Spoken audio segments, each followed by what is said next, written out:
Ele que vem trazer uma informação importante para a gente. Nós já na semana passada havíamos anunciado a presença do Edevilson Kujic, da Defesa Civil, para falar sobre para trazer um levantamento aí da situação de residências ou de locais que estão interditados pela Defesa Civil por conta, de maneira muito especial, pelo escorregamento de terra, por colocar em risco a vida das pessoas, né? E isso por conta também da matéria que foi feita lá na SL 020, no Santa Luzia, onde já mostramos, já falamos, inclusive o vereador, o Léo Schmitz, esteve aqui dizendo que vai se encaminhar em uma solução para o problema. Edevilson, bom dia, tudo bem, amigo? Bom dia, Dilei, bom dia, Valdomiro, bom dia, Anderson, bom dia, Luan, bom dia a todos os ouvintes do Rádio Revista Cidade. Então, a SL 020 é uma rua já conhecida da Defesa Civil, né? Não é a primeira ocorrência que tem lá, né? Então, é uma rua estreita, né? Uma rua de terra e sem que falta drenagem, né? Então, volta e meia tem algum problema relacionado a deslizamento, erosão naquela rua, né? Ela tem algumas questões limitantes, né? Porque ela é uma rua que ela é nomeada, né? Então, ela é uma rua que se entende mais como uma questão particular, mas de qualquer forma a Defesa Civil, cada vez que vai lá, faz vistoria, né? É feito o encaminhamento para os órgãos competentes, né? Obras, Fundema, IBPLAN, dependendo de cada situação, né? Pode terminar. Em relação à interdição, né? A gente teve 2 interdições lá na SL 020, né? Uma delas a 2022, que daí até já foi retirado, foi desmanchada uma parte da casa, isolado uma outra parte que já não... A casa já voltou a ser ocupada, né? E uma outra que era mais antiga, lá de 2009, a casa foi reformada, foi reconstruída, na verdade, né? No mesmo local, então também já não tem mais a questão da interdição. São casas, como a rua é estreita, né? As casas ficam muito próximas da rua, então para quem trafega lá, né? Quem vê aquela situação, às vezes se espanta um pouco, que a casa que tá aqui em cima, né, da encosta pendurada, né? Mas é muito mais a questão de como a casa foi construída, né, do que a situação do risco em si. Não que não tenha o risco, né, mas é que a questão, por exemplo, da Defesa Civil, a gente não vai chegar lá e tentar todas as casas, né? Porque tem uma situação que tem que ter um risco iminente, né, para justificar essa interdição, né? Então tem que ser uma situação que realmente esteja colocando em risco ali, digamos, de colapso, de queda daquela estrutura, né, num curto espaço de tempo ou num tempo indeterminado, mas que possa ser logo, né? Agora, Kujic, por exemplo, lá nessa rua aí que a gente trouxe as imagens, tem uma residência de madeira que, por exemplo, que deve ter visto mais, está apoiada nos tubos de concreto ali, numa tubulação. Essa casa, ela parece que ela está alugada, mas a parte da frente, essa casa, vocês interpretam que ela tem condições de ser habitada, essa casa? Então, se a gente for pegar a questão tipo, de salubridade, de construtiva dela, né, os métodos construtivos dela não são os mais adequados, né? Por isso que a gente tem aquele impacto visual, né? A questão de usar a tubo como pilar, né, ele não é o mais indicado, ele pode ser usado desde que tenha armação interna, né, feita como se fosse uma coluna normal, certo, né?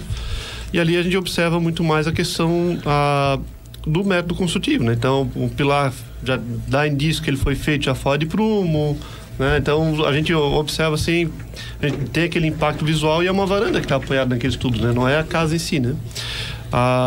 O pessoal foi lá, a parte de madeiramento não tem, né? Tá intacta, não tá rachada, não tem podridão. É uma varanda que tem menos peso, né? Sobre aqueles tubos.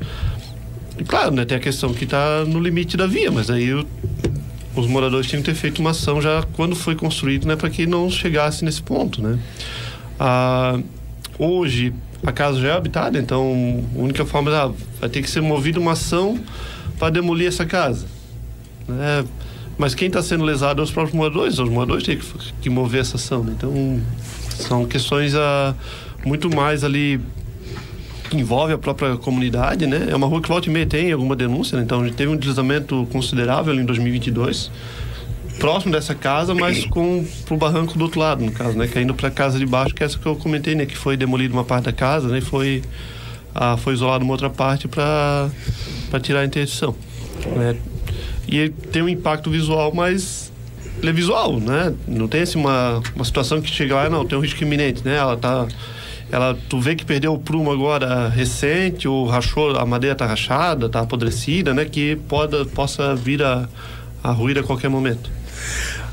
É evidente que esse tipo de caso nós só levantamos em momentos de tragédia, em momentos em que temos uma crise climática, muita chuva, né?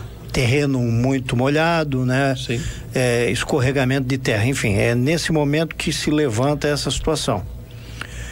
Hoje em Brusque nós temos quantos locais, tanto na área comercial como residencial, de maneira interditada, onde a pessoa não pode entrar, onde não há segurança de ser habitada, de ser frequentada. Existe quantos casos que são hoje clássicos e ali não pode entrar, está interditado? Que a residência se encontra desocupada, assim, com acompanhamento, uns 20... Tem que ver se, né, para ter sido umas 2, 3 famílias agora que estavam no aluguel social, então deve ter uns 23, 24 casos. Você saberia dizer quais as regiões aí, ou assim, querendo puxar muito pela tua memória aí? Nós temos Steffen, tem na Santa Luzia também tem, Águas Claras, que eu lembro de cabeça. Que eu lembro de cabeça é isso. Poço Fundo, Ponta Russa. Ponta Russa, que eu lembro de memória, não lembro agora. A Limeira tem também, que eu lembro de cabeça. São esses os bairros que eu lembro de cabeça, mas é 20 e poucos casos, não é tanto. Mas são todos casos em costa? Tem uns 3 casos que não, que é questão realmente construtiva, né? A casa acabou colapsando, no caso. Então, tipo, pela situação, tipo, tem 2 casos, por exemplo, que é drenagem, né? A casa foi construída em cima da tubulação, rompeu a tubulação, levou à interdição. Tem uns 3 casos ali que é colapso estrutural, que no caso a residência se encontrava num mau estado tão grande que acabou levando à interdição. Inclusive o Léo Schmidt levantou aqui, e é um caso a ser bastante conversado pelas autoridades e principalmente pelo cidadão, de ter a consciência também ele de preparar o lugar onde ele mora. Por exemplo, estamos falando aqui em drenagem.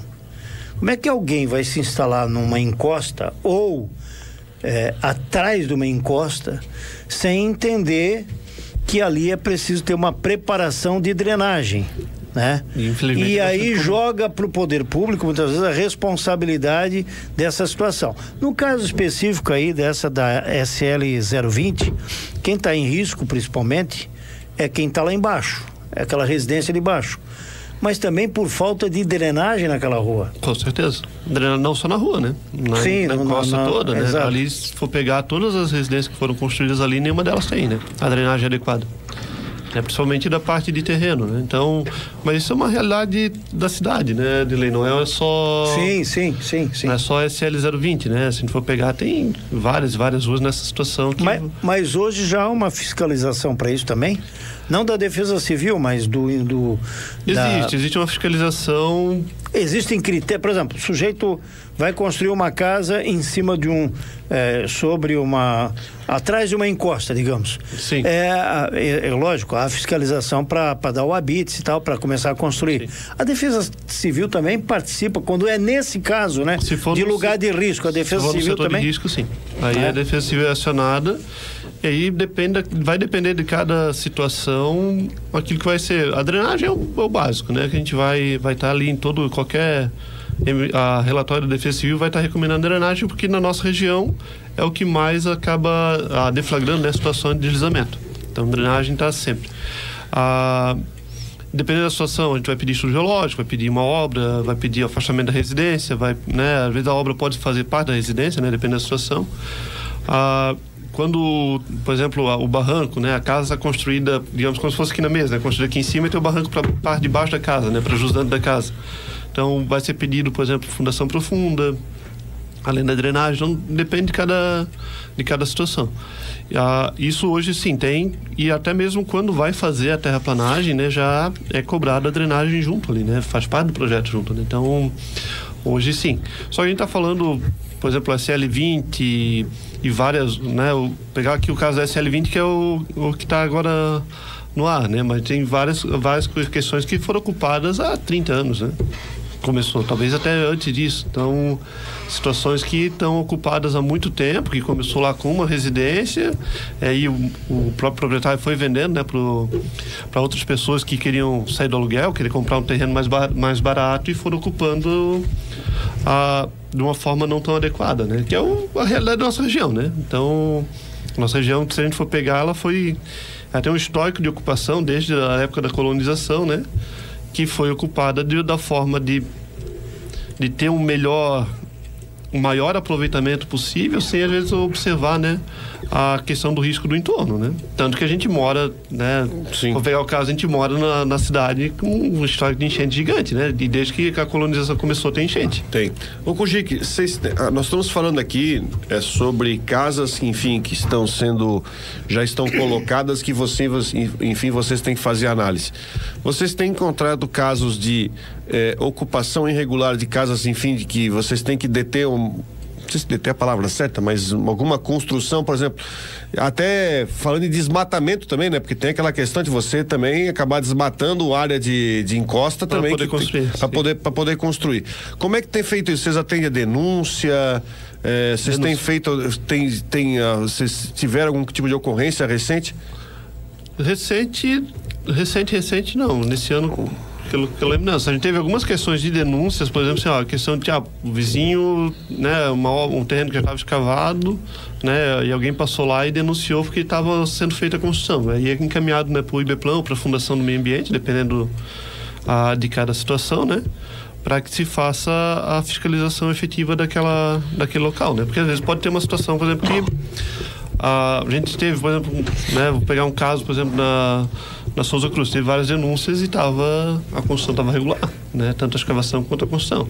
Então, volta e meia tem, a Defesa Civil acaba atendendo, mas a Defesa Civil não tem o poder fiscalizatório de fazer o embargo, né? Porque e aí qual é o encaminhamento? Em BPLAN ou Fundema, Vigilância Vocês acionam, no caso, né? Isso, acaba acionando. E claro, né, quando é uma questão que já está ocupada, e vai levar uma interdição, que aí sim é parte da Defesa Civil, né? Muito bem, são 8h23, deixa eu fazer um intervalo comercial e depois do intervalo a gente volta aqui com o Kujic, o nosso convidado dentro do Rádio Revista. Rádio Revista.